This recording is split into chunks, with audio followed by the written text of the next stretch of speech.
নমস্কার বন্ধুরা, welcome to my channel Piyali's magic foods. আরও একটি নতুন রেসিপিতে আপনাদের সকলকে স্বাগত জানাই।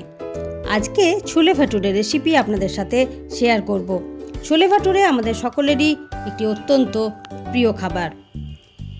ডিনারেই হোক বা সকালের ব্রেকফাস্টেই হোক, খুব সহজেই এই ভাটুরে আমরা বানিয়ে নিতে পারি।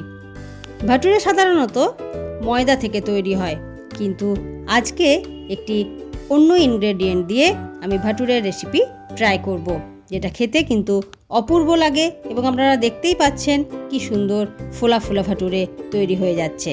তাহলে চলুন আজকে রেসিপিটি বানিয়ে ফেলি। প্রথমেই 5খানা ব্রেড স্লাইস নিয়ে নিলাম, এবার ছোট ছোট টুকরো করে কেটে নিচ্ছি। গ্রাইন্ডিং জারের মধ্যে দিয়ে একটা ফাইন পাউডার বানিয়ে নিলাম। দিয়ে দিলাম 1 কাপ ময়দা, 1/4 কাপ সুজি, পরিমাণ মতো লবণ, 1 চামচ চিনি, সব একসাথে ভালো করে মিশিয়ে নিচ্ছি। এরপর এর মধ্যে দিয়ে দিলাম 1 কাপ টক দই, দিয়ে দিলাম 1/2 চা চামচের মতো বেকিং সোডা, 1/4 চামচের মতো বেকিং পাউডার, সব একসাথে ভালো করে মিশিয়ে নিয়ে অল্প একটু জল অ্যাড করে ভালো করে হালকা হাতে এটাকে মেখে নিচ্ছি। একটা স্মুথ ডো বানাতে হবে 8 থেকে 10 মিনিট চাপড়ে চাপড়ে এটাকে মেখে নেওয়ার পর। এরপর এর উপরে অল্প একটু তেল বুলিয়ে নিয়ে একটা ভেজা কাপড় ঢাকা দিয়ে কমপক্ষে 4-5 ঘন্টা রেখে দিতে হবে। এর থেকে বেশি হলে আরও ভালো, তবে গরমের দিনে 4-5 ঘন্টায় এনাফ। এরপর অল্প অল্প করে নিয়ে এভাবে হাতে করে কিছুটা চ্যাপটা করে দিয়ে এভাবে বেলে নিতে হবে। ডোটা কিন্তু নরম হবে, খুব বেশি শক্ত ডো আমরা যেমন লুচির ক্ষেত্রে করে থাকি সেরকম হবে না।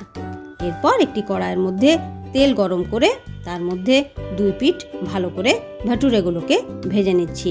দেখুন কি দারুণ ফোলা ফোলা ভাটুরে একেবারে রেডি হয়ে যাচ্ছে। ঠিক এইভাবেই কিন্তু ভাজবেন, তাহলে কিন্তু 2 পিঠ সুন্দরভাবে ফুলবে।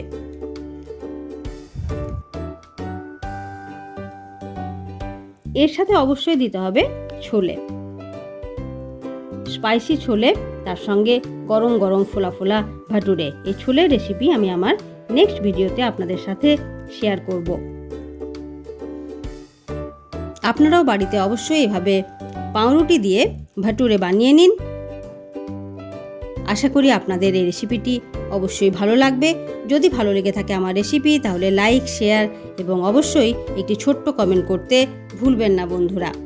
আজকে তাহলে এ পর্যন্তই, আবার চলে আসবো নেক্সট রেসিপিতে। ধন্যবাদ।